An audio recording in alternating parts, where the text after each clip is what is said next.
اللہ۔ درد سر، چکر آنے اور دماغی کمزوری کا روحانی علاج۔ اسکن سکنتک بالذی لہ ما فی اللیل والنہار وہو السمیع العلیم۔ جس کے سر میں درد ہو یا چکر آتے ہوں، اس کے سر پر درد کی جگہ ہاتھ رکھ کر یہ کلمات 7 بار پڑھ کر سر پر پھونک مار دیجئے۔ اسلامی بہن خود اپنے سر کی درد کی جگہ پکڑ لے اور اس کا محرم یا شوہر پڑھ کر اس کے سر پر پھونک مار دے۔ مریض سے پوچھ لیجئے، اگر درد باقی ہو دوبارہ پھر یہی عمل کر لیں۔ چند بار یہ عمل کریں تو انشاءاللہ سر کا درد ختم ہو جائے گا، دماغی کمزوری دور ہو جائے گی۔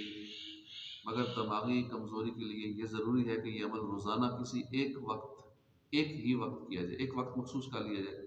جس کو ریگولر یہ مسئلہ ہے، چکر آنے کا، سر درد نہیں جا رہا، تو مثلا روزانہ مثال کے طور پہ دن کو اگر 12 بجے کیا نا تو اگلے دن اسی ٹائم کریں، جو ٹائم ایک مخصوص کر لیں اسی ٹائم یہ پڑھ کے اور 7 دن تک مسلسل کریں تو انشاءاللہ جو بھی دماغی کمزوری کی وجہ سے ہے یا سر درد ہو رہا ہے، چکر آ رہے ہیں، جو بھی مسئلہ ہے مستقل مسئلہ ہے، تو انشاءاللہ 7 دن تک لگاتار ٹائم مخصوص کر کے ایک ہی وقت میں یہ عمل کریں، سر درد اور چکر آنے والا مسئلہ انشاءاللہ حل ہو جائے گا۔